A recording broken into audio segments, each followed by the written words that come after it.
Hey everyone, and welcome to Almost Cancelled. I'm Peter, that is Connor, and we are going to talk about The Flash Season 3, Episode 5. It's called Monster. Full spoilers for the episode will follow. So, first things first, I had to pause it at one point because I couldn't stop laughing.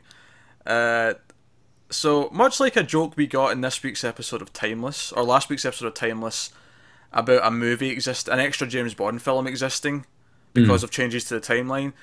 H.R. Wells, who's our Wells from Earth 19, I believe is the number. I think so. Not really matters. I could pick a random number, not this Earth, and not Earth 2. Um, he mentions it was a Hitchcock film called Murder on the Titanic, and then quotes some dialogue from said film, and I couldn't contain myself because it was, "Who did it? Who cares? We're drowning." that that proper cracked me up. I had to pause it. Like I was in a fit of laughter after that. Oh, that was great. That was one of the best moments of the episode. Yeah. So to get to the gist of the episode, I thought the some of the plot stuff was a bit clunky, but I thought it was actually a very enjoyable episode because I thought all the character stuff was pretty much on their A game. Yeah, Caitlin was a little bit it's the sort of murky. thing where we knew we have to go through it because it had to happen, but it's still not particularly great to watch. Yeah. I think. So let's tackle Caitlin first. The sort of the most negative side of the episode. I think her going to her mother was fine. I do feel like some of the dialogue between them though was a bit too, soap opera-ish. Yeah, Ever since Dad died, ever since it just. And then for some reason, when the her assistant, the guy who like turned on her and tried to lock Caitlin in, which kind of just like randomly he's just evil now. yeah. I think it's meant to be the idea that because she mentions that she had to leave because all of her work would have been under her mother's shadow. And I think essentially the guy's feeling the same, where all of his work is just going under her name. Yeah, And I think it's supposed to show that if she'd stayed there, she'd be like that. yeah. But it's clunky though because I would buy that he would try and like let her go and talk to her and try to convince her back Mm. repeatedly. But the fact that he gets so desperate immediately that he immediately locks her in and is like, "You're not going anywhere." like, Yeah, and it's a then bit when extreme. and then when she turns on him and uses her cold powers and goes kind of evil, I don't get why her mother immediately assumes that she's maybe going to kill him. Like she immediately says, "I've not raised a killer." Like, why did you jump to that conclusion? She's just I guess to be fair to that one, there's enough metas out there that go straight to killing that okay, sure. when you see someone on the floor holding their iced up arm, you go, well, maybe that's what they were going for. Okay, sure. I'll give you it. But I just don't know. I thought her plotline was a bit clunky and I think in general it's the fact that they've done it all in one episode, and it's yeah, like maybe we should have heard about this stuff with her mother at some point before we just went straight into when Dad died. yeah. However, I thought the rest of the episode held up pretty well. Um, Now, we had kaiju-sized monsters in Central City, which was pretty cool. Admittedly, I thought it looked a little bit too close to a White Martian at first, because I had to sort of second guess myself. I was like, wait, can White Martians go that big? Um, I did quite quickly guess what the twist was, though, because as soon as they mentioned it was in a radius, I'm like, alright, it's a hologram. Yeah, that and it just disappearing all of a sudden. Yeah, It's like, okay, I get where this is going. yeah. Which is a little bit weird because, like, what, so people were feeling these giant footsteps, even though it's a hologram? Yeah, that's true. Yeah, it's a little bit hokey. That said, though, I thought it looked good, and I love the idea that there's a giant monster rampaging down Central City, and like the Flash and all that, trying to like deal with it. I thought that So was the pretty best cool. thing of this is it looked pretty good. There was a few times where I went, but at the same time, it's like in continuity of the episode, it's like it doesn't really matter because Because it's it's a just hologram, yeah, exactly. yeah. So you get away with it looking spotty. That said, though, I did think it generally looked pretty good. Yeah, like 90% of the time, Yeah, pretty great. yeah. It's kind of amazing we can do this in TV now. Yeah, it really is.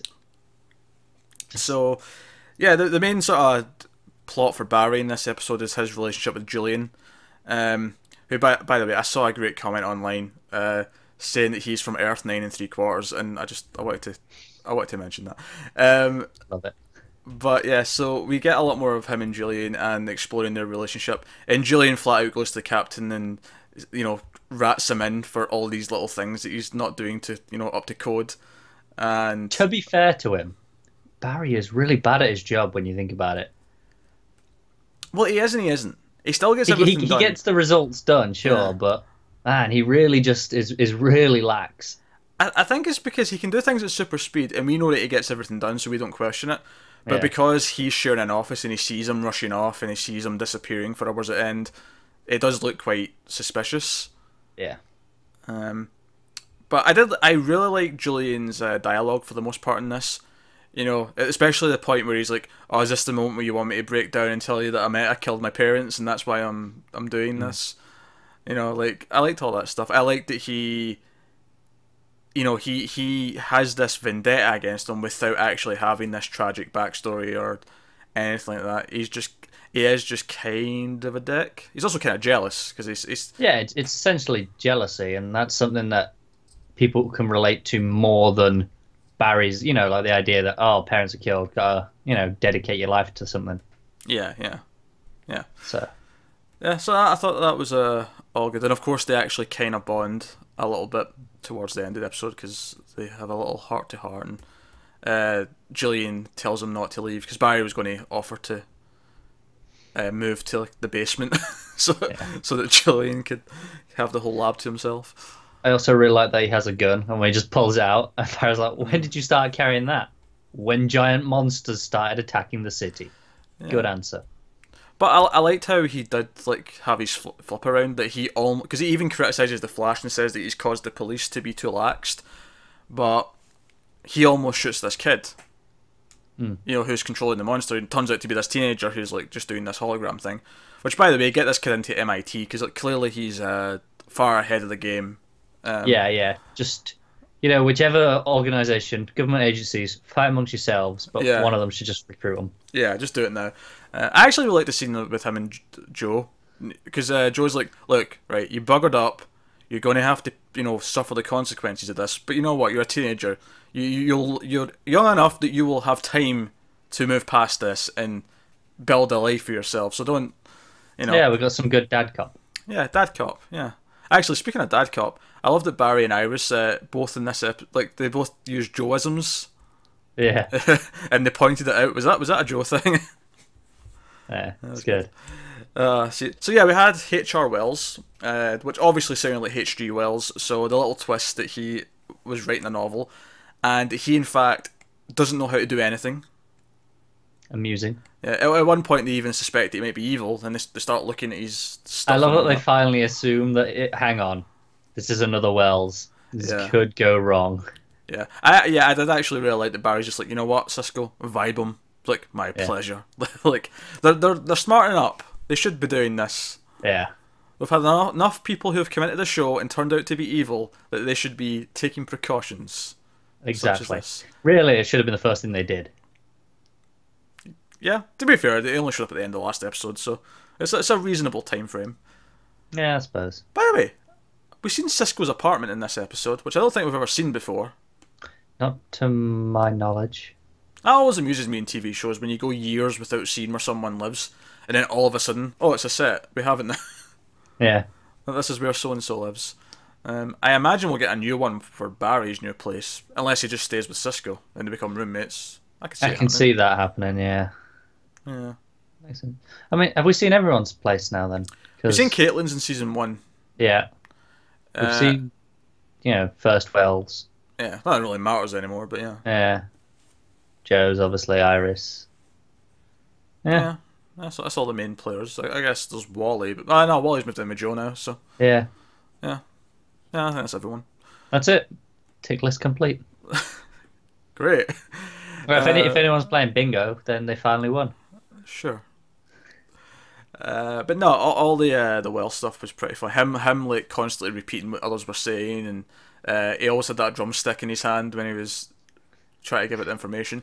And of course, my favourite moment with that though was when the app went off and everyone starts pulling out the phones and he just pulls out the drumsticks from his pocket. Like cranky up. Yeah, also, he does mention that it was his partner who did all the thinking. It was him who did all the science.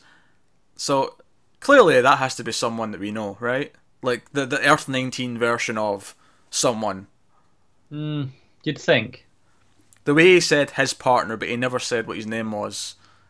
It could go either way. Either it's someone that we know, or it's so unimportant that it's never going to get addressed again and it doesn't matter. I definitely think it's someone we know. All right. It's just the way he said it. It didn't feel like a throwaway thing. It felt like, and I don't. But don't get me wrong. I don't think it's going to be a big plot point. But I think they're going to have a fun little moment when we finally see who it is. You know, maybe Hunter Zolomon or something like that, or it's just someone that we've seen before. Maybe Eddie. I don't know. Maybe Eddie's a scientist on Earth 19. At what point are we going to stop guessing Eddie is everything? I don't know when. Because I think every time there's been a possible mystery character, we've gone, maybe it's Eddie. Okay, there's some truth to that. But, I stand by it. I like that Barry and Iris are just kind of in like normal relationship mode now. We're not doing the awkward stuff. They just, they have a lunch date. Seems there's no awkward, chemistry or anything like that. They actually have good chemistry now. It's nice. And that should be the status quo for a while, I imagine, until they're tested with something. Like, probably in about 3 episodes' time. With Patty coming back or something. I'd be down for that. I want to hear Barry try and argue that a threesome would be good for the Flash's morale. I think he would. I think he should go for it. Why not? Yeah. So that was... That was the episode. Obviously, by the end of the episode as well, Caitlin seems to be getting overtaken by the Killer Frost persona, which I guess fair enough. I guess this is a plot that's coming up, and she's going to have to learn to control it. Yeah, I really like when her powers kind of flare out. I really like her eyes, like they kind of glow and go white. Like it's not just like the white her eyes that glow. It's like the what's the part? Iris, the iris. The Iris West. No, in your eye. Yeah, the iris. Yeah. Or the is pupil. that is that no, not the pupil. Is the coloured part? Ah, the iris. Yeah, I thought it was. I was second guessing myself. I really like how that kind of glows. There's a character on the show with this name. And I know, and that's what's throwing me off. It's like, hang on, that's a character. Am I getting this right, or am I just thinking of that because there's a character called that? Oh my god. Oh, I need to go back to school. Yeah, you really do. Oh dear. Oh dear. So yeah, there wasn't a whole lot of other than Caitlin's advancement. It was mostly just character stuff, but it was all really fun character stuff. So I actually really enjoyed this episode. I thought this was a really fun one, and I liked the monster and all the lessons that were imparted. So no. And I think the Julian stuff was probably my favourite, and it's really grown on me as a character already. The what stuff? Sorry. The Julian stuff. Oh, the Julian stuff. Right. Okay. Yeah. Yeah, he's not bad. I can see him becoming interesting until, of course, they reveal that he's actually the villain. Someone's got to be. Yeah. Oh, I bet it's a day. I bet Joe will get all into her. They'll have some dates, and then Oh man, twist. that'd be crushing. She's using a voice box thing to disguise her voice as alchemy. It's secretly her all along. It's kind of flowing robes, the alchemy outfit in it. So could be a woman. Could be. Yeah. Could be Pie. Could be Pat. Could be Eddie. It could be Eddie. Could be Jay. Aye. We shouldn't say Jay anymore because he was actually Hunter Zolomon, but it was just really funny last season, constantly saying Jay for everything. It cracked me up the other day where the woman who plays Patty, she put up a thing on Instagram where she's like, remember when everyone thought I was Zoom, and just like had fun with that joke. It was just funny to see her addressing it, but so much later. Oh well, I think that's everything. I think that's Flash episode 5, season 3. Let us know what you thought of it in the comments below, and like and subscribe and all that stuff. It helps us out a lot. Thank you very much for watching, guys. We'll see you next time.